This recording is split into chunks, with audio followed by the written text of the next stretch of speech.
네, 진짜 주식 2부 APM 시청자 마스터의 판단을 위해 핵심 전략만 제시하겠습니다. 오늘도 박윤진, 김민재 비서 함께합니다. 안녕하세요. 예, 안녕하세요. 반갑습니다. 네. 자, 오늘 우리 시장 이야기 지금부터 또 달려가 보도록 할 텐데요. 먼저 우리 시청자만 바라보는 APM. 오늘은 시청자의 분위기와 또 상관없이 우리 비서실은 또 냉정해야 된다는 생각이 듭니다. 오늘 그렇다면 오늘 준비한 오늘의 빅캐스천으로 바로 출발해 볼 텐데요. 첫 번째 빅캐스천부터 바로 만나보도록 하겠습니다. 첫 번째 빅캐스천 공개합니다. 자, 오늘 첫 번째 빅캐스천입니다.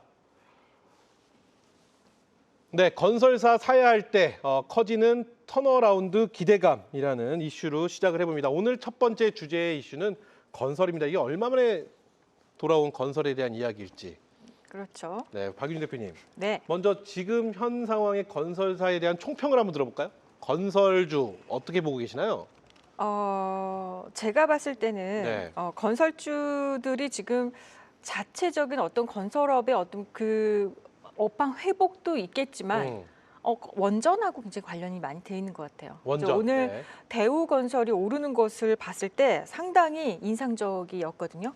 그러니까는 대우건설 오늘 오르는 모습은 과거 이제 진짜 원전 우리나라가 원전이라는 것을 굉장히 수주를 많이 했을 그 당시 예전에 원전 건설이라는 거 거기에서 우리 지금 현대건설만 거의 보고 있었잖아요. 네네. 근데 지금 대우까지 지금 들어가는 어떤 입장.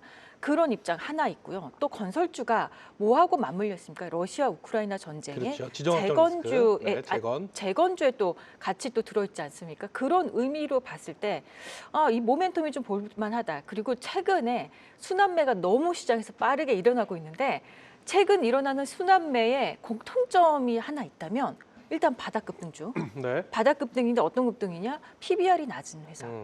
PBR이 낮은 회사들이 지금 그 섹터들이 지금 이렇게 순환해서 지금 들어가고 있는. 그래서 오늘 이따가 제가 가져온 종목도 PBR이 그러니까 좀 이제 좀 내수 관련주들, PBR이 낮은 이런 회사들을 여러분들 좀 볼 필요가 있겠다. 그런 면에서는 건설주를 한번 두 개의 어떤 테마, 두 개의 모멘텀과 또 이제 약간 밸류에이션상 매수할 번 해볼 만하다 이런 생각이 들었습니다. 그렇다면 건설사 사야 할 때다 이렇게 보고 계시는 건가요? 네, 저는 그러니까 선별적으로 전 사야 됐다라고 생각합니다. 그럼 선별이라고 한다면 옥석 가리기입니다. 앞서도 말씀해 주셨지만 그럼 네. 건설주 지금 내 포트 안에 담을 만한 건설주들에 대한 옥석 가리는 박윤진 대표만의 방법들 뭐가 있을까요? 일단 앞서 말씀하신 대로 네, 예, 수급이고 그리고 좀 요즘에 여러분들 이해 가심인지 모르겠지만 이제 쏠리는 종목에만 좀 쏠리는 경향이 있죠. 어떻게 보면은. 이렇게 쏠리는 종목에만 쏠리기 때문에 철저하게 수급으로 이게 좀 들어와서 이렇게 움직이는 종목을 매매하셔야지 전혀 움직이지 않고 미동이 없는 종목들은 좀 지양하셔야 된다. 이렇게 좀 말씀드리겠습니다. 좋습니다. 그러면 우리 김민재 대표께 여쭤보고 또 박윤진 대표랑 이야기해 보도록 하겠습니다.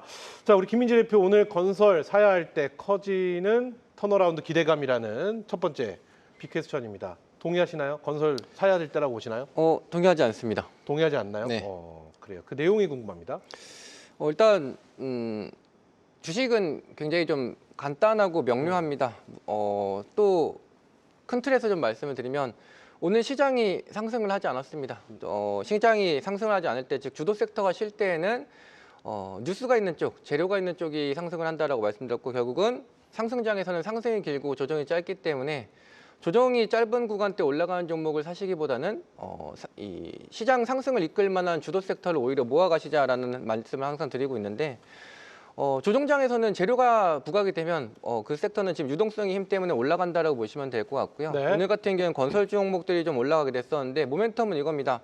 AI의 성장에 따른 인프라 투자, 예를 들어서 데이터 센터든지 원전이 될 거고요. 그리고 이제 또 한국 같은 경우에는 6월 달에 선거가 있기 때문에 이 시기 때에는 이제 SOC 투자에 대한 내용이 많이 나옵니다. 지금 최근에 보게 되면 성수동 재개발이든지 아니면 이 고속버스 터미널 재개발 이 뉴스가 나오면서 건설주라든지 시멘트 종목들이 좀 움직이고 있는데 사실상 결국은 지금 시장의 상승을 이끄는 쪽은 결국은 AI라고 보시면 될 것 같고요.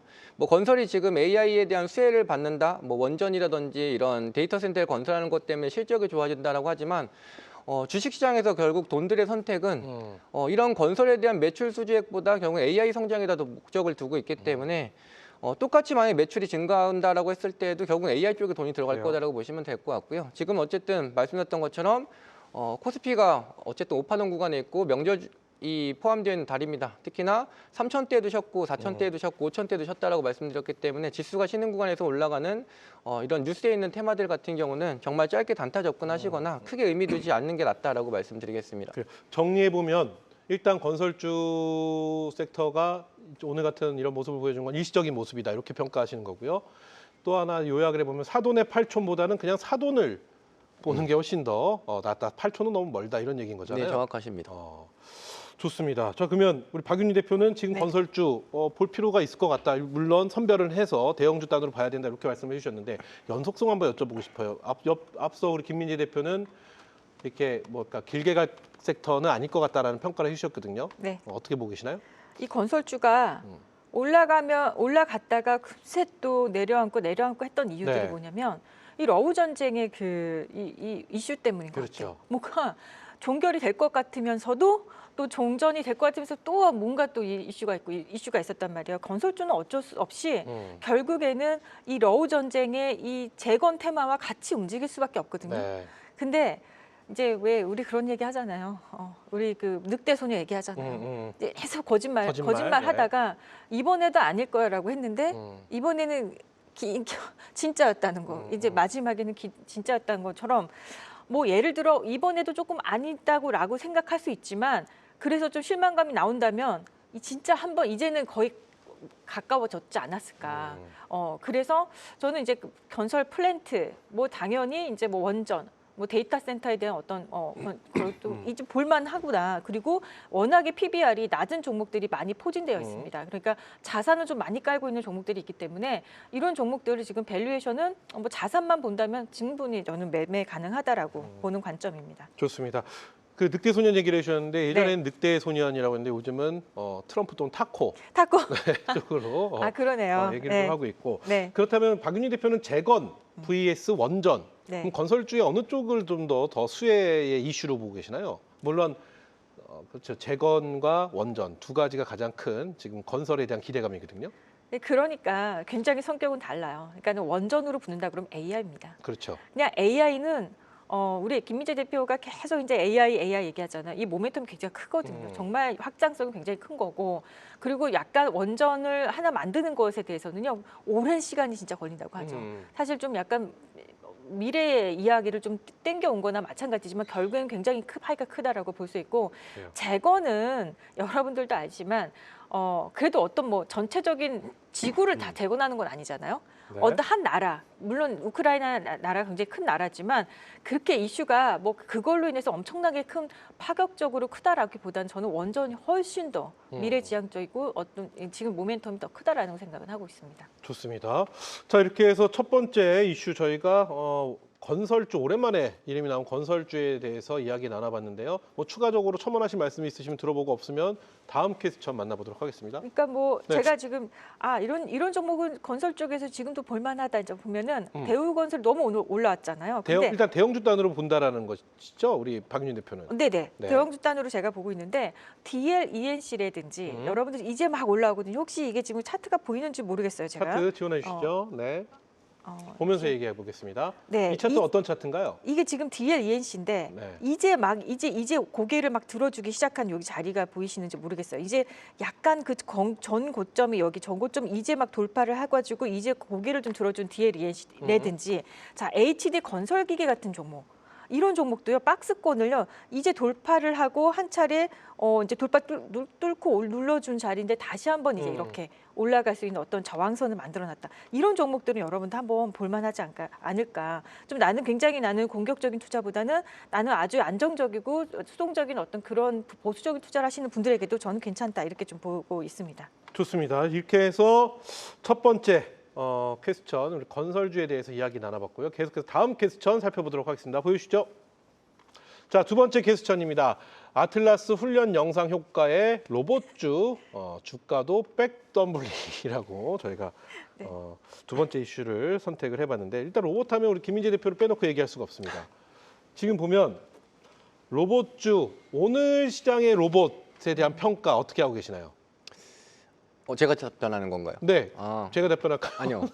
전 대표님이신지 전지. 말씀하셨으니까 우리 김민지 대표한테 먼저 아, 여쭤보겠습니다. 네, 오늘 로봇주가 아마 대체거래소에서 상승력이 제일 아마 좋았을 겁니다. 네. 제가 항상 말씀드리는 부분이 로봇을 가지고 있을 때 최대의 장점 중에 또 하나가 명절 때든 어쨌든 시장의 조정을 받을 때에는 결국은 모든 종목들이 시장의 하락과 함께 모두 다 휩쓸려서 내려가게 되는데 네. 결국은 내 종목이 얼마나 빨리 올라오느냐가 중요하다라고 말씀을 드리고 있고요. 항상 로봇 같은 경우가 시장이 하락하면서 주가가 내려갔었을 때 가장 저가 매수를 외국인들이나 즉 수급들이 가장 빨리 담고 싶어하는 섹터가 로봇이기 때문에 가장 빨리 반등한다라고 좀 말씀을 드리고요. 11월 달에 지수 급락했을 때에도 12월 달에 유일하게 로봇만 사실상 상승을 했었고 이번 조정 구간 뒤에도 분명 로봇만 또 분명히 먼저 상승을 할 겁니다. 네. 3월 때 노랑봉투법도 있고 그래서 오늘은 대체거래소 때 로봇들이 일괄적으로 좀 상승을 했다가 지수 같은 경우가 뭐 전일 같은 경우 뭐 양지수가 거의 다 4%씩 상승하면서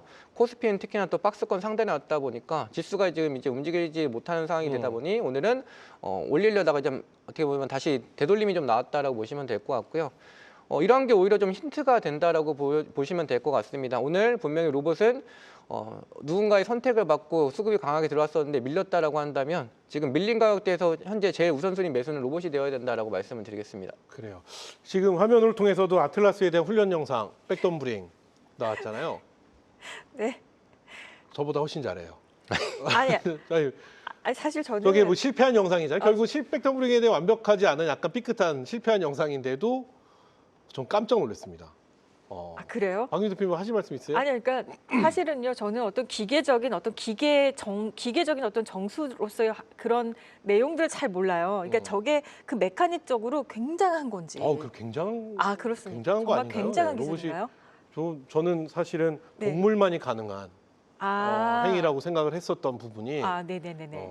훈련 영상을 보면서 깜짝 놀랐는데 그러면 우리 김민지 대표에게 이 질문 드려보겠습니다. 오늘 로봇의 움직임 이게 그동안의 눌림에 대한 반등으로 지금 보고 계시는 걸까요? 아니면 이게 앞으로의 흐름이 이제 다시 재개가 될 것이다 이렇게 평가하고 계신 걸까요? 일단 앞으로 다시 흐름이 재개될 거다라고 보고 있고요. 사실상 뭐 방금 말씀하셨던 이 아틀라스가 뭐 백덤블링하고 이런 이 사실상 영상? 자료 영상이 주가를 상승시킬 만한 재료가 안 됩니다. 근데 말 그대로 그냥 주가에는 큰 영향을 미치지 않는다. 그러니까 네. 말 그대로 이 로봇주를 이슈화시키기 위해서 그냥 이거를 부각시키고 시장에서 어느 정도 이슈를 만들고 있을 뿐이지 사실 이게 주가를 상승시킬 모멘텀은 되지 않는데 주가를 올리기 위해서 그냥 뉴스를 뿌렸다라고 보시면 될 것 같고요. 사실상 뭐 결론을 내보자고 했었을 때는 뭔가 재료가 있는 쪽 지금 지수가 대형주 단이라든지 지수 같은 경우 5,000포인트에서 3,000대도 한 달 쉬었고 4,000대도 한 달 쉬었고 5,000대도 지금 이제 도착한 게 2월인데 이번 달은 그럼 지수가 좀 쉰다라고 했었을 때는 결국은 중성주 단이 움직인다라는 거고 중성주 단에서 재료가 있는 쪽이 움직인다라는 건데 3월달에 노랑봉투법이 일단 있기 때문에 로봇 종목들을 이슈를 좀 계속 부각시킬 필요가 있었다라고 보시면 될 것 같고요. 그래서 뭐 오늘 뭐 이 영상 때문에 올라갔다라고는 하지만 이 영상은 사실상 뭐 보잘것없는 영상이라고 생각을 하고 있고 그래요. 그냥 주가를 올리기 위한 핑계거리였다. 그리고 좋은 호재거리에 그냥 이슈화를 잘 만들었다라고 보고 있습니다. 그래요, 좋습니다. 자, 그럼 박윤진 대표는 오늘 로봇 섹터에 대한 총평 어떻게 하고 계신지 한번 여쭤볼게요.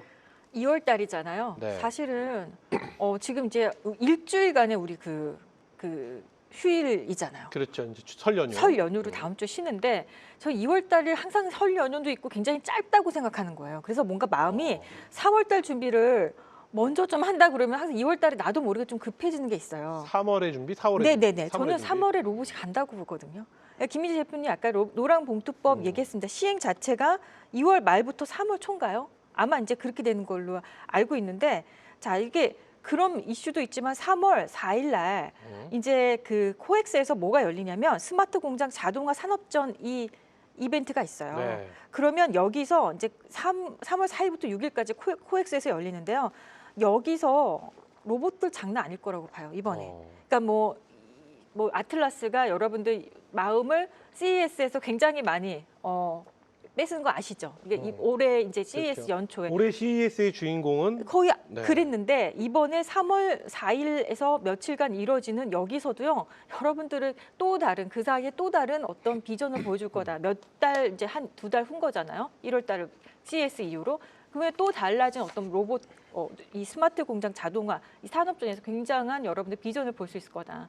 그러면 또 한 번 모멘텀이 또 나올 수 있겠다. 저는 이렇게 봅니다. 네, 좋습니다. 자, 그럼 같은 질문으로 한번 드려볼게요. 박윤진 대표는 네. 오늘의 어떤 로봇 섹터에 대한 흐름, 이게 눌림의 반등으로 보시나요? 아니면 흐름의 재개라고 보시나요? 이제 눌릴 만큼 눌러줬고 쉬울 만큼 쉬어줬으니 네. 지금부터 슬슬 기지개를 펴고 달려가 볼까에 대한 평가라고 보시나요? 아니면 뭐 오늘 그 영상, 아까 김민지 대표는 그 영상이 뭐 크게 주가에 반영될 만한 영상은 아니다라는 말씀도 해주셨고 네. 채팅창에 또 재밌는 글도 있습니다. 백덤블링은 인간이 하면 된다. 뭐 이런 글도 있는데 맞죠? 로봇이 백덤블링하는 게 우리에게 뭐 큰 의미는 없죠. 하지만 네. 그만큼 이제 기술력을 네. 보여주고자 하는 것이기 때문에 네. 좀 오늘 주가가 좀 움직이지 않았나 싶기도 한데 어떻게 네. 평가하시나요? 이게 눌림의 반등이에요? 아니면 흐름의 재개라고 보시나요? 저는 저점을 잡는 신호라고 생각합니다. 저점을 잡는 신호? 그러니까 이것도 무슨 얘기일까요? 오늘은 어떻게 보면 반등이 나왔어요. 첫 반등이 나왔는데 공교롭게도 윗꼬리 달고 내려왔단 말이죠. 근데 이 얘기는 뭐냐면 위로는 약간 그동안에 이 몇 주간 한 2주간 눌렸기 때문에 이 매물이 좀 있잖아요. 매물을 소화하기 위한 어떤 윗꼬리를 보이고 적어도 저점은 충분히 다졌다. 저점을 확인하는 어떤 첫 어떤 행보였다라고 보이거든요. 그래서 추가 조정은 없을 거라고 생각을 하고 이제 여기서 얼마나 빠르게 올라가느냐 이런 어떤 싸움이 남았다라고 생각을 합니다. 좋습니다. 자, 그러면 우리 김민지 대표 어차피 뭐 로봇 민재라는 평가를 들을 정도로 처음에 김민지 대표 본 지 우리 얼마 됐죠? 저- 몇 달 그게 됐거든요. 그때부터 계속 로봇이에요, 지금까지. 그래서 한결같은 로봇 민재가 됐는데 이거 한번 여쭤볼게요. 기대감은 여전합니다. 로봇에 대한 기대감은.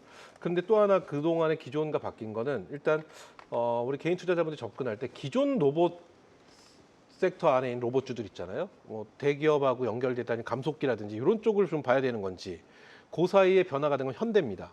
현대가의 로봇, 현대가가 전반적으로 로봇으로 지금 변했다 이렇게 좀 평가할 수도 있는데 현대차의 밸류체인 로봇을 봐야 되는 건지 기존의 로봇을 봐야 되는 건지 이게 굉장히 많이 헷갈립니다. 어떻게 평가하고 계실까요?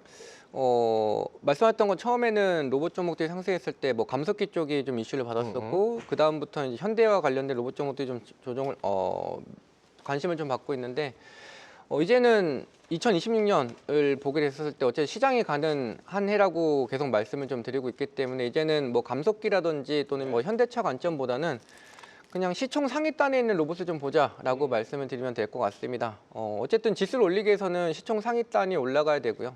로봇이 벌써 시총 상위 시총 상위에 대부분 많이 포진을 좀 해 있다라고 말씀드렸기 때문에 로봇은 사실상 기술적 분석을 잘 하셔야 좀 수익을 좀 볼 수 있는 섹터이기도 하지만 내가 기술적 분석이 좀 어렵다라고 하시는 분들은 말 그대로 시장 상승에 편입하는 종목을 편입하시면 수익률이 충분히 괜찮을 거다라고 보시면 될 것 같고요.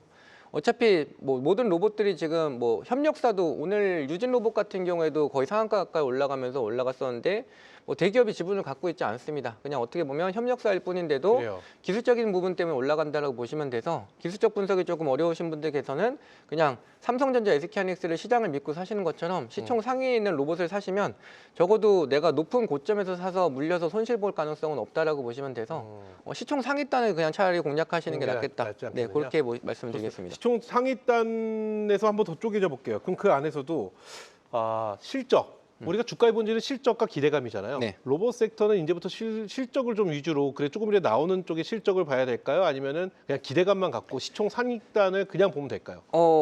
여전히 기대감입니다. 여전히 왜냐하면 기대감? 어차피 코스피는 숫자로 보는 쪽이고요. 코스닥은 기대감으로 보는 이 파트가 나눠져 있기 때문에 유동성이 특히나 많은 이 올해 시장 같은 경우에는 어쩔 수 없이 코스닥도 강할 수밖에 없다라고 보시면 되고요. 실적이나 뭐 이런 부분은 크게 의미가 없다라고 생각하시고 그냥 일단 시총 상위 쪽에서 뭐 실적도 거의 다 대부분 뭐 비등비등하게 안 나오고 있기 때문에 실적도 크게 신경 쓰지 마시고 2020년은 유동성이 키포인트다라고 생각하시면서 바스켓으로 담는다라고 생각하시면 됩니다. 시총 상위단 그냥 로봇주 공략하시면 좋습니다. 수익 보실 수 있습니다. 가격에 대한 부담 이런 거는 뭐 가질 필요 없을까요? 근데 특히나 이번에 또 조정을 받았기 때문에 아까 박윤지께서 말씀해 주셨을 때 지금 로봇은 이제 반등을 재개할 거다라고 말씀하셨던 내용에서 제가 조금 더 첨부를 하면 모든 섹터가 지금 다 필요 이상으로 좀 많이 빠져 있고요. 네. 오늘 로봇은 한 템포 좀 빨랐다고 보시면 돼요. 왜냐하면 대체고에서 분명히 상승을 했었기 때문에 한 번 더 상승했다는 거는 빠지기 전 매물 한 번 먼저 소화했다라고 보실 수가 있는 관점이고, 오늘 오히려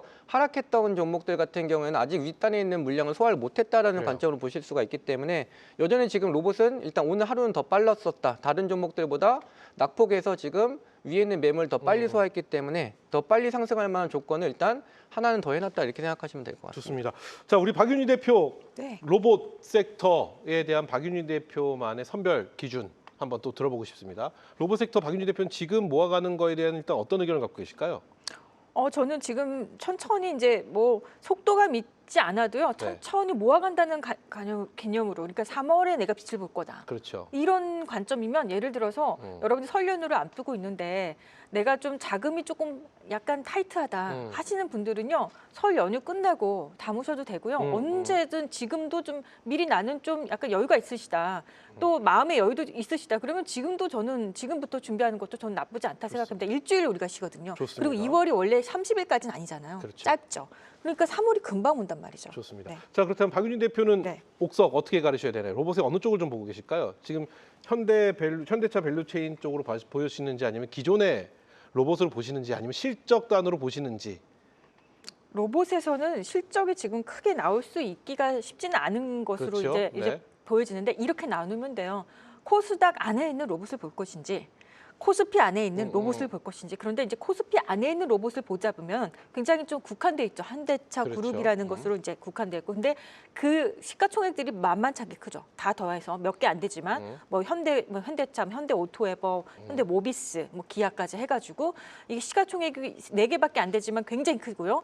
일단 그리고 코스닥 쪽으로 보면은 좀 작은 종목들부터 뭐 시가총액 제일 큰 레인보우 로보틱스까지 있는데, 그래요. 결과적으로는 여러분들 코스닥 150 안에 있는 종목들을 좀 보시는 게 가장 저는 좀 이상적이지 않을까. 그러니까 코스닥 안에서 그러니까 몸이 좀 큰 종목들. 코스닥의 상위단. 네, 네. 상위단에 있는 종목들을 여러분들 좀 보시면 그래도 올해 한 해 괜찮지 않을까. 그 의견은 옆에 있는 김민재 대표와 의견을 같이 하는 것 같습니다. 그렇습니다. 네. 네네.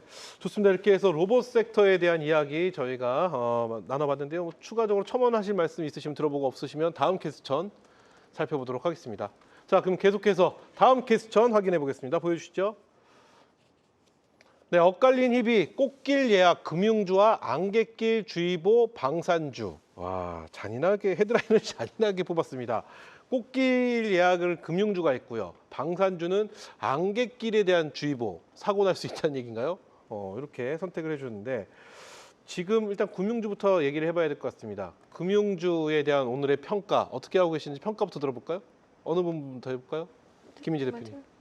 네, 금융주 말씀이십니까? 네, 금융주부터 한번 들어볼게요. 금융주는 코스피를 올리기 위해서 또 마찬가지로 시총 상위에 있기 때문에 필요한 쪽이라고 보시면 되고요. 앞서서 말씀드렸던 시장 주식 굉장히 간단 명료합니다. 시장 상승할 때 AI가 올리고요. 시장 조정받을 때 AI가 조정받습니다. AI 조정받을 때 올라가는 섹터, 즉 코스피를 변동성을 줄이기 위해서는 조선의 뭐 대형주 또는 원전의 대형주 또는 금융사나 지주사의 대형주들이 코스피를 좀 받쳐준다라고 보시면 될 것 같아요. 오늘 그래서 금융사나 지주사 쪽도 역시 오늘 어제도 좋았었고 오늘도 좋았었던 부분은 AI가 쉬는 동안 코스피의 조정의 변동성을 좀 줄일 수 있는, 그래요. 사실상 코스피가 벌써 5천까지 와 있기 때문에 AI가 빠지게 됐을 때 조정폭도 굉장히 크게 받을 수밖에 없고, 그래서 사이드카가 발동이 되는 건데, 이러한 부분을 막아주기 위해서는 결국은 대형주 단, 코스피의 AI 수혜주가 아닌 다른 대형주 단에서 받쳐줘야 된다고 보시면 됩니다. 그런 역할을 오늘 잘했다. 즉 코스피가 또다시 박스권 상단에 와 있죠. 제가 지난주 화요일에도 도달했을 때 오히려 대형주를 조금 줄이시거나 레버리지를 좀 줄이시자라고 말씀드렸고, 오늘 같은 경우에도 마찬가지로 위에 있는 구간에서 AI, 그러니까 삼성전자, SK하이닉스가 조금 차익 실현 물량이 나오고 레버리지 상품도 차익 실현이 나오는 구간에서 금융사가 잘 버텨줬다라고 보시면 될 것 같습니다. 그리고 더군다나 금융주나 또는 이런 증권주 같은 경우에는 작년에도 시장이 좋았고 올해도 시장이 좋기 때문에 네. 실적도 엄청나게 좋을 수밖에 없어서 저는 사실 뭐 방산주보다는 금융주나 지주사 쪽이 훨씬 더 낫다라고 보고 있고요. 방산주 같은 경우에는 최근에 뭐 우주항공에 좀 엮이면서 조금 더 상승폭이 나오지만 이미 좀 실적에 대한 부분보다는 기대감과 뭐 앞으로의 매출에 대한 기대감이 어느 정도 작용된 가격이라고 보고 있어서 네. 종목도 그렇게 많지는 않죠. 그래서 차라리 실적이 아예 확실한 쪽, 코스피는 결국은 실적 숫자입니다. 실적 확실한 쪽은 어쨌든 뭐 방산 쪽보다는 금융사나 지주사 쪽이기 때문에 이쪽이 훨씬 더 낫겠다라고 말씀드리겠습니다. 그러면 금리, 배당, 실적 등 지금 금융사 내 포트 안에 담아야 될 적기라고 보시나요? 저는 솔직히 돈이 한정되기 때문에 그렇죠. 한정된 자금. 네, 제 포트폴리오는 담진 않겠지만 그러면 우리 김민재 비서의 포트폴리오의 금융은 몇 순위 정도 하고 있나요, 지금? 순위를 생각해 본 적은 없습니다. 그럼 앞서 로봇이 있을 것이고. 네. 그리고 반도체가 있나요? 대형주단 반도체가 있죠. 대형주단 그리고 대형주 반도체가 있고. ETF가 있고요. ETF가 네. 있고. 그 다음 정도 금융 정도 될까요? 그 다음은 담을 공간이 없습니다. 네. 그래요. 좋습니다. 저희 그러면은 방산주는 잠시 후에 여쭤보도록 하겠고요. 우리 박윤진 대표의 금융주, 박윤진 비서는 금융주 어떤 평가라고 하실까요? 올해 은행주들의 실적 가이던스 내용을 보면 상당히 긍정적인 어떤 그런 모멘텀을 네네. 보여주는데 그거보다도 앞서서 은행주도 좋지만 사실 증권주가 안 가는 것도 그럼요. 이상하지 않을까요? 안 가는 게 특히 이상한 이제 거죠. 자, 이제 여러분들 이제 이렇게 말씀하실게요. ETF 여러분들 뭐 고버스든 레버리지든 많이들 하시잖아요. 근데 보통 레버리지 하면은 그러니까 코덱스하고 타이거 차이를 모르시는 분들도 있으세요. 자, 코덱스 하면은 어느 증권사죠? 삼성증권. 네. 그리고 타이거 하면 미래에셋증권이죠. 그러니까 네. ETF에 너무 관심이 많아진. 그러니까 주식도 주식이지만 ETF 진짜 개인 투자자들이요 그렇게 관심이 많아졌다는 거예요. 그래서 일단 일 거래량 자체가 이제 ETF에도 많이 쏠려 있다 보니까 이런 대형 증권사들도 좀 볼만하다. 은행을 제가 오늘 이제 금융을 통틀어서 좀 이야기를 하는 거고요. 보험주들이 또 갑작스럽게 또 상승이 오늘도 굉장히 했거든요. 그렇죠. 자, 이거는 아까도 말씀드렸지만 뭔가 상법 개정이 뭔가 아직 상법 개정이 완벽하게 마무리된 게 아니에요. 근데 거기에 대해서 주주 환원에 대한 거 이런 얘기들이 나오고 또 자사주 매입에 대한 자사주를 많이 갖고 있는 우리 금융사들 이 금융사들의 어떤 이 모멘텀을 우리가 볼 수 있는데 근데 요 근래 이렇게 그래요. 순환에 되는 종목들 보면 진짜 PBR이 정말 자산을 많이 갖고 있는 자산주들이 좀 많이 오르고 있고 순환하고 있다 이렇게 보시면서 아 나는 이런 종목 굉장히 좋아해 하시는 분들은요 참 좋은 시장이지 않을까 생각이 그래요. 듭니다. 그럼 지금이 금리, 배당, 실적, 금융주 담을 타이밍이다 이렇게 말씀하셨어요. 좋아하시는 분들은 담아야 된다. 어. 예, 근데 안 좋아하시는 참 금융주는요 호불호가 굉장히 갈려요. 예전에 호불호가 갈리는 이유 중에 하나는 금융주는 무겁기 때문인데 네. 지금의 금융주는 예전의 금융주처럼 보면 안 돼요. 탄력성이 굉장히 좋습니다. 그러니까 근데 비교하자면 IT보다는 탄력이 덜하죠. 그렇죠. 물론. 네, 물론 그런 거죠. 그러니까는 IT는 정말 반도체는요, 그냥 수직 상승하잖아요. 그럼 박윤진 대표는 네. 지금 네, 내 포트 안에 금융주를 담을 타이밍이라고 보시나요? 담으시겠습니까? 선별적으로는 담을 수 있다라는 생각을 합니다. 어. 네, 아니 아쉬운 분들이 있으세요. 나는 금융주, 나는 은행 금융, 그러니까 은행, 뭐 증권, 보험주 좋아하시는 분들이 분명히 있으시거든요. 네네. 우리 좀 연세 있으시고 또 안정적인 어떤 그 배당도 그렇죠. 좋아하시는 분들은 담아야 되는 거예요. 어. 그러니까 이거는 고객님이 아니면 저 이제 개인 투자자의 성향이 달렸어요. 그래요. 근데 내가 이런 거를 보는 분들은 무조건 담아야 된다. 그럼 금융주 네. 담는다면 어떤 종목을 탑픽으로 보고 계실까요? 아, 지금 제가 이제 금융주 담는다면 어떤 종목 물어보셨는데 NH투자증권 같은 종목을 제가 오늘 왜 이 종목을 내가 놓쳤지 이런 생각이 들었거든요. 그러니까 증권주들도 지금 미래에셋 지금 많이 올랐잖아요. 네. 또 게다가 우주항공까지 붙어가지고 많이 그렇죠. 올랐고요. 삼성증권도 올랐는데 NH투자증권은 여러분들 한번 농협이죠. 한번 볼만한 어떤 지금 자리가 되지 않을까 이런 것도 한번 여러분들 보시기 바랍니다. 제가 특별히 이쪽 종목 어떤 종목을 봐야 된다고 준비한 건 아닌데 네. 갑자기 질문을 주셔가지고 저 NH투자증권을 좀 이렇게 한번 보면 물론 많이 오늘도 올라가 있지만 제가 봤을 때는 이제 어떻게 보면 시작된 자리지 않을까. 그래요. 이제 박스권은 이제 막 돌파해서 조금 올라간 자리인 거거든요. 저는 더 갈 여력이 있다. 상반기는 가지고 있을 만하다라는 생각이 듭니다. 좋습니다. 자, 금융주에 대해서 좀 더 하실 말씀 있으시면 들어보고 없으시면은 우리 방산주 한번 이야기를 해봐야 될 것 같습니다. 방산주 김민재 대표 오늘 방산주 어떻게 평가하시나요? 조정 잘 받았다라고 보고 있습니다. 조정이라 보시나요? 조정이라는 관점보다는 사실상 11월 달에 그렇고 지금 이번 2월 달도 그런데 지수가 이번 2월 달에 좀 변동성이 많았었을 때 우주항공 쪽이 그나마 좀 괜찮게 잘 올라갔었고 버텼습니다. 그리고 사실상 방산이라고 하면 봐야 될 종목이 하나그룹주인데 하나 쪽이나 아니면 하나 시스템 같은 경우가 거의 사실상 빠진 게 없었다라고 보시면 네. 될 것 같아요. 그래서 오늘 오히려 조정을 받은 요 구간대에서는 오히려 신규 매수가 좀 가능한. 저도 이것도 차트를 좀 보면서 말씀드리면 네. 조금 더 편할 것 같은데. 지금 보여주신 차트는 어떤 차트일까요? 하나 에어로스페이스인가요? 지금 보여드리는 차트는 하나 시스템의 차트고요. 시스템, 지금 네. 보시면 하나 시스템 같은 경우가 굉장히 긴 박스권을 이루고 있다가 고점을 돌파하면서 강하게 올라갔다라고 보시면 될 것 네. 같습니다. 그리고 보시면 9만 9만 원대에서 이제 10만 원대로 가격이 바뀌었죠. 가격선에서 이제 10만 원 바뀌기 전에 살짝 저항을 받았다가 10만 원대 이제 강하게 뚫고 올라갔다라고 보시면 되고요. 저항이었던 9만 원대와 10만 원대 저항 사이를 지금 지지받고 있기 때문에 오히려 하나 시스템은 위로 이제 한번 열어놓고 눌러놓고 다시 반등할 기회를 보고 있다라고 보시면 돼서 오히려 지금 눌러 있는 자리가 사실상 신규 매수를 해야 되는 자리다라고 보고 있습니다. 그래서 지금 오늘 방산주의 조정은 조정이라는 관점이 아니라 상승 중에 일어나는 과정, 지금 상승 중 조정을 잘 받았다라고 보고 있어서 오히려 오늘 조정은 굉장히 좋았었다라고 보고 있습니다. 오히려 이게 우주항공이나 방산에 관심 있으신 분들은 매수의 타이밍이 아니겠느냐 이렇게 말씀해 주셨습니다.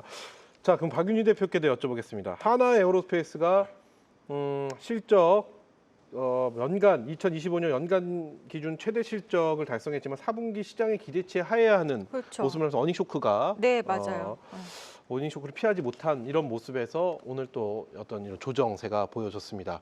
어떻게 평가하고 계시고 어떤 전략 지금 방산주는 좀 뭔가 쉬어가야 될 타임이라고 보시는 건지 아니면 우리 김민재 대표의 말대로 김민재 비서처럼 지금 바로 공격적으로 담아갈 수 있는 기회라고 보시는지 이게 궁금합니다. 그러니까 제가 이제 투자할 때 연초잖아요. 우리. 네. 연초인데 우리 K 증시에서 K 이제 섹터들, K 종목들 보면 3년 이상 이 사이클을 지지하기가 참 쉽지가 않거든요. 3년 이상 랠리가 네. 나오기가 쉽지가 않아요. 근데 하나 에어로스페이스 여러분들 이거 차트를 한번 볼까요? 이제 연간봉을 보여드리는 거예요. 연봉을 보면 이렇게 3년의 랠리가 나온 거예요. 이게 지금 1년, 2년 차, 올해가 3년 차잖아요. 네. 근데 3년 이상 가는 게 우리나라에 있어서 여태까지 저는 참 쉽지가 않았던 거예요. 반도체 사이클도 마찬가지입니다. 이제 뭐 1년, 작년 1년이었다면 2년 사이클이죠. 네.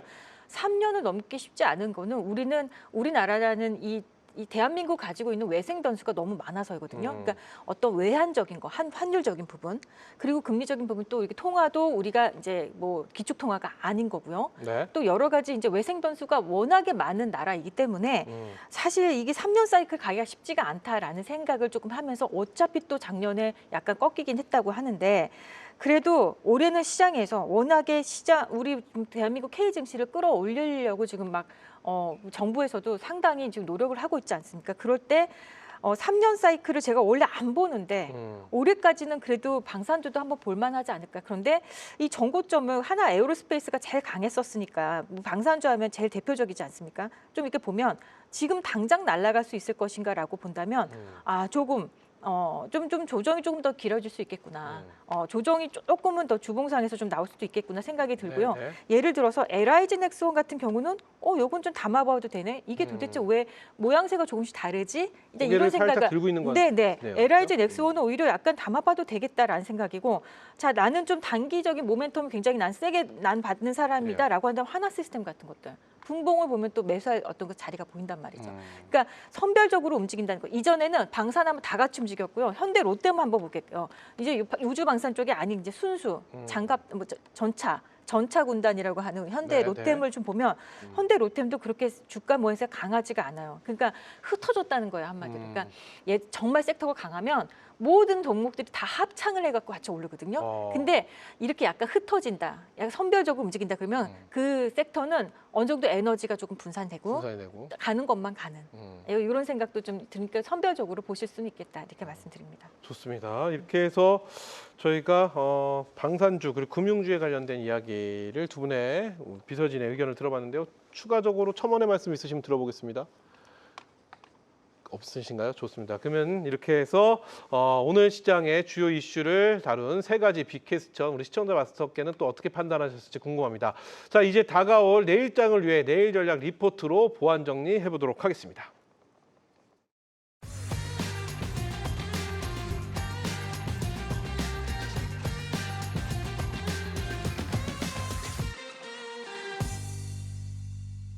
네, 시청자 마스터의 내일 투자 전략을 위해 불필요한 이야기는 덜고 핵심 전략만 제시하겠습니다. 내일 전략 리포트 시간인데요. 먼저 첫 번째 브리핑부터 확인해 보도록 하겠습니다. 박윤진 비서의 브리핑입니다. 보여주시죠. 자, 박윤진 비서의 브리핑입니다. 자, 내일은 내일보다 모레가 중요하다. 그래. 내일의 의미보다 수요일보다 목요일이 맞죠? 네. 훨씬 더 중요하다 이렇게 말씀해 주셨는데 키워드를 좀 주목해 주셔야 될 것 같습니다. 자, 리스크로서는 설 연휴 D-Day 2. 설 네. 연휴가 이제 네. D-Day 2 이틀이 남았다. 이게 네. 오늘 기준은 아닙니다. 그렇죠? 네. 그리고 또 하나 우리가 뭐라고 기회 요인으로는 오전보다는 오후라고 평가를 주셨어요. 이 네. 전반적인 이야기가 헷갈리고 궁금하고 그렇습니다. 일단 그렇습니까? 내일보다 모레가 중요하다고 하셨습니다. 그 이유가 궁금합니다. 제가 일부러 그런 건 아닌데 오늘 키워드를 제가 지금 이렇게 TV 통해서 보니까 모두 다 기간하고 연관이 되는 그러네요. 키워드예요. 그렇죠. 뭐 D-2, 음. 또 오전보다 뭐 오후. 오후 뭐 이런 식으로 지금 그리고 제가 내일보다 내일보다 모레. 모레가 중요해 네. 이렇게 지금 되어 있는데 저도 일부러 그런 건 아니죠. 하다 보니까 그렇게 됐습니다. 일단 이번 주에 여러분들 이제 1월 달을 지나고 1월 달에 그 엄청난 큰 급등이 나왔던 K 증시가 2월 달 들어와서 이제 첫 옵션 만기일에 목요일 날 잡혀 네. 있거든요. 그래서 목요일 날 아. 만기일에 사실은 이제 모레인 거예요. 내일은 수요일이고 목요일이 만기일이잖아요. 그래서 그 만기일에 저는 변동성이 중요하다 이거보다는 요것도 겹쳐 있고요. 어쨌든 옵션이라는 어떤 옵션 네. 만기라는 어떤 이런 게 한 가지 있고요. 그 다음에 또 한 가지는 설날 연휴가 월요일부터 그렇죠, 시작이잖아요. 월요일부터죠. 그러면 만약에 현금을 조금 내가 필요해서 찾아야 되는 분들은요. 언제까지 주식을 목요일까지. 아니죠. 수요일까지죠. 이 내일이죠. 매수금이 그렇군요. 그래서 D-2일은 월요일부터 아. 2일이면 수요일인 거예요. 좀 약간 복잡합니까? 어쨌든 네, 네. 내일까지는 매도를 하셔야지 현금을 금요일 날 찾아가실 수 있는 거예요. 그래서 그렇죠. 그래서 그런 의미에서 뭐 내일 전략 리포트는 만약에 여러분들이 나는 현금이 좀 필요하시다 이런 분들은요. 내일까지 어떤 현금을 좀 찾는 거 그러면 시장에서는 매수하려는 어떤 움직임보다는 매도하려는 움직임도 분명히 있을 거 아닙니까?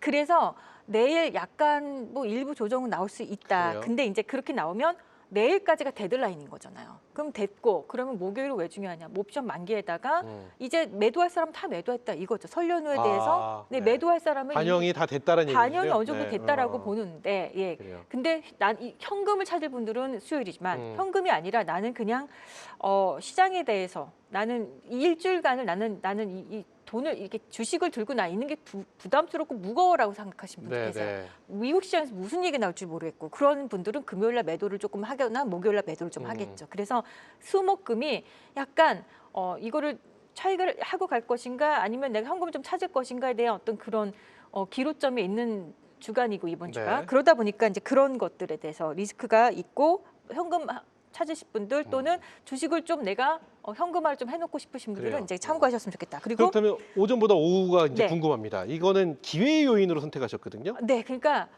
요즘에 여러분들 오히려 오전에 따라갔다가 오후에 물리는 경우가 많아요. 왜냐하면 지금 음봉이 최근에 보면 양봉도 있었던 날도 있지만 음봉이 좀 많이 크거든요.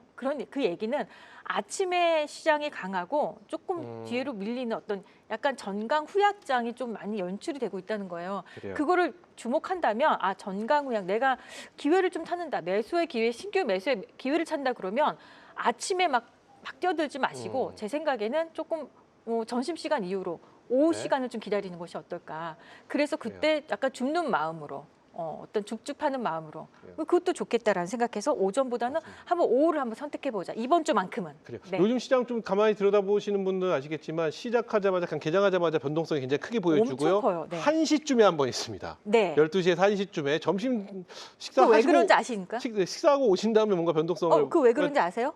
왜 그런 건가요? 우리 방금 얘기하시는데 이제 사실 시장이 아주 급락한 건 아닌데 신용 매매, 반대 매매 시간이 오전, 오후 이렇게 있거든요. 그렇죠. 아까 그래서 방금 그런 말씀하신 그 시간대 오후 시장에는 스탁론들 그래요. 또 재상금융권의 저축은행들의 또 반대 매매 시간이 그때예요. 그게 약간 그 시차가 좀 있기 때문에 그렇게 좀 보시면 이게 됩니다. 사실은 별거 아무것도 아닌 것 같지만 굉장히 중요합니다. 네. 그래서 오전 1시 때쯤에 한번 변동성이 또 크게 있다. 이런 것도 한번 체크해 보시고 어쨌든 오전보다는 오후에 네. 뭔가 종목을 보시는 게 좋지 않겠느냐. 그래서 내일보다는 모레가 중요하다. 네. 옵션 만기도 있고 설 연휴도 있기 때문에 네네. 모레 시장을 한번 눈여겨보자라는 평가를 해주셨습니다. 자, 그럼 계속해서 우리 김민재 비서 내일 우리 시장에 대한 브리핑을 해주실 텐데요. 어떤 브리핑을 선택하셨는지 보여주시죠. 자, 김민재 비서의 브리핑입니다. 지수보다 재료라는 내일 평가를 해주셨고요. 키워드는 일단 리스크 쪽에서는 지수 장세의 베팅이고요. 기회 요인으로는 재료 장세라고 하셨습니다. 네, 정확합니다. 아니, 본인이 그렇게 쓰셨으니까 정확하겠죠. 네, 그렇죠? 해석을 정확하게 해주셨습니다. 자, 일단 하나씩 해설이 필요합니다. 지수보다는 재료. 이건 일단 무슨 얘기인가요? 지금은 지수장은 아니라 재료장이다라는 관점이고요. 지수 플레이할 때가 아니라 개별 종목의 어떤 모멘텀으로 움직이는 장이다 이렇게 보는 건가요? 네, 맞습니다. 일단은 코스피가 5천에 왔다. 지금 사실상 반복되는 말씀을 드리고 있고 이번에 좀 그러지 마시자라고 계속 좀 언급을 좀 드렸었는데 차트 보면서 그냥 말씀을 드리도록 할게요. 네.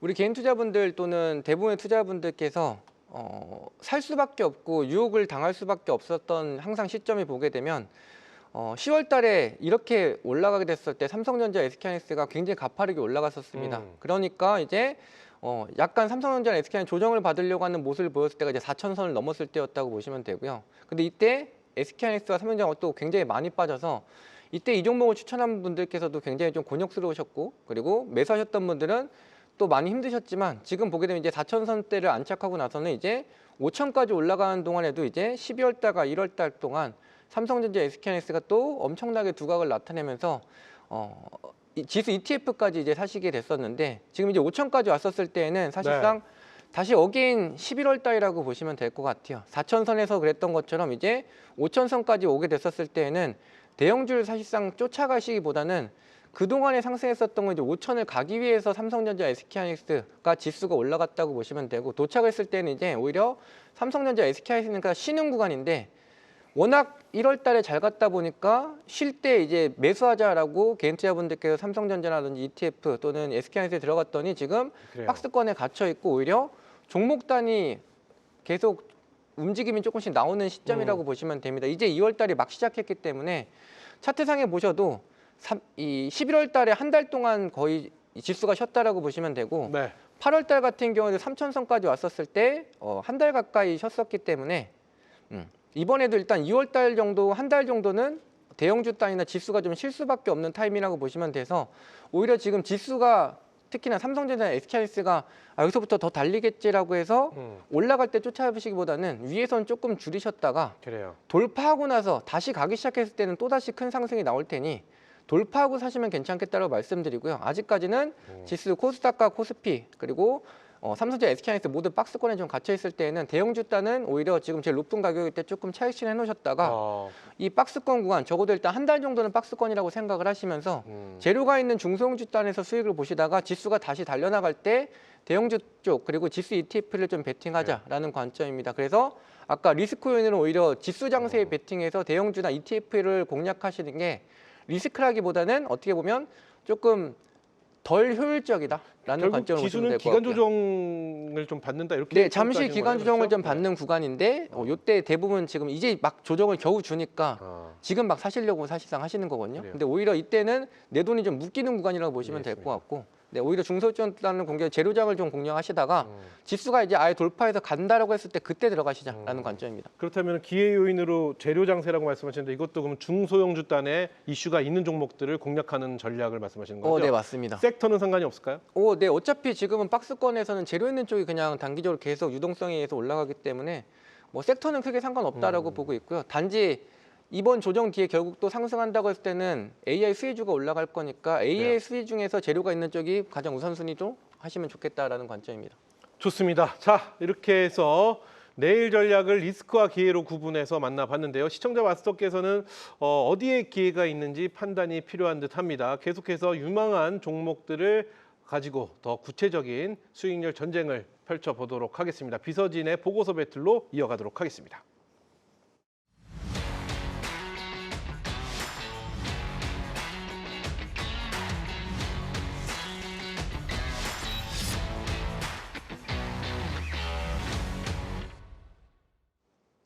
네, 시청자를 위한 시청자만 생각하는 시청자 마스터 비서실 APM 함께하고 계십니다. 자, 계속해서 이어지는 시간 오직 실력과 수익률로 승부하는 비서진 보고서 배틀 시간입니다. 시청자 마스터들의 수익을 책임질 종목은 무엇인지 두 비서의 자존심을 건 종목 보고서 지금부터 하나씩 확인해 볼 텐데요. 많은 분들이 뭐라고 할까요? 저희가 수익률 뭐 보고서 배틀 막 이러니까 도대체 뭐 하는 시간이야 이러는데 두 분의 종목을 내 마음속의 탑픽 종목을 공개하는 시간이다. 이렇게 요약을 해드리도록 하겠습니다. 자, 먼저 두 비서의 오늘의 종목 키워드부터 만나보도록 하겠습니다. 보여주시죠. 자, 우리 박윤진 비서는요, 라면 황제라고 해주셨어요. 저 얘기하는 것 같습니다. 아, 그래요? 제가 라면 황제가 아니라 라면 너무 좋아합니다. 자, 우리 김민재 비서는 일 말고 우? 아, 일은 뭐고 우는 우선주를 얘기하는 건가? 일 말고 우 도대체 전혀 감이 없습니다. 라면 황제 무슨 뜻인가요? 무슨 얘기인가요? 아, 라면 황제하면 우리 기훈 MC는 라면 분위기 좋아하니까 괜찮으면 특정 라면을 선전하는 건 아니고 네네. 어떤 라면 라면을 좋아하냐면 저는 좋아하십니까? 새로 출시하는 모든 라면을 다 좋아합니다. 왜냐하면 새로 출시하는 라면 거요? 좋아하는 사람은요 새로 출시하는 라면만 먹어요. 그거 아닌 것 같은데요. 라면 안 좋아하는 사람이 네. 이제 농심, 매운 라면 이런 거 좋아하고 라면 좋아하는 사람들은 아마 동의하실 겁니다. 어쨌든 라면 황제는 결국 오늘 라면 쪽을 보신다 이런 얘기인가요? 네, 면 쪽을? 사실은 라면 황제하면 요 근래는 우리 K 라면 하면은 진짜 중심에 서 있는 게 삼양라면이잖아요. 네. 근데 삼양라면은 황제라고 딱 부르지는 않는 뭔가 그러니까 신흥 어떤 이런 느낌이지 신흥 강자라고 하지 황제라고 부르는 느낌은 아니잖아요. 근데 아시겠지만 여러분들 농심이라는 그래서 회사입니다. 잠시 후에 공개해 주셨지만 잠시 후에 만나보도록 하겠습니다. 네. 어쨌든 오늘은 라면 이야기를 좀 해야겠다 이런 네. 말씀이시고 이게 궁금합니다. 일 말고 우입니다. 수 말고 우도 아니고 일 말고 우 이게 무슨 얘기인가요? 정말 보잘것없는 힌트라고 생각하시면 될 것 같고요. 네, 일단 헷갈리지 않으시도록 좀 포인트를 좀 잡았습니다. 네, 종목명을 좀 공개하기는 좀 그런데 네. 제가 종목명을 딱 말씀을 드리면 왜 이러시나요? 왜 이렇게 갖고 왔는지는 이해하실 그래요. 거라고 생각합니다. 그럼 바로 공개를 해봐야 될 것 같습니다. 일단 박윤희 대표는 다 나왔고요. 일 말고 우는 또 뭔지 궁금한데요. 자, 우리 두 비서진의 종목 어떤 종목인지 공개합니다. 보여주시죠. 자, 먼저 우리 박윤진 비서는 농심 예상했습니다. 삼양 말고에서 농심이구나 예상했는데 말로도 언급해 주셨는데 성우 하이텍입니다. 성일 하이텍 말고 성우 하이텍 이건가요? 네, 맞습니다. 그래요. 괜한 시간을 여기다 투자를 했다 이런 생각이 드는데 농심부터 어떤 내용인지 빠르게 만나보겠습니다. 이렇게 여러분들 농심 하면 대표적인 라면이 신라면이잖아요. 신라면이 이제 골드라는 걸 출시했는데 지금 1,000만 개 출시 후 한 달 판매량이 1,000만 개라고 합니다. 삼양식품은 또 여기서도 새로운 어떤 제품 출시했는데 700만 개. 그래요. 그러니까 차이가 나죠. 오뚜기에서도 했는데 200만 개라는 거예요. 한 달 만에.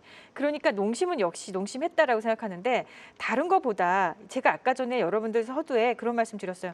지금 바닥에서 이렇게 PBR 관련 PBR 관련주들이 갑자기 급등해요. 뭐 화장품이라든지 뭐 건설주라든지 지금 굉장히 이런 PBR 낮은 종목들이 올랐는데 거기에 또 K푸드 이 종목들도 있어요. 그래서 오늘 CJ 제일제당을 좀 봐도 이제 조금 약간 올라오는 어떤 이 그림이 있는데 네.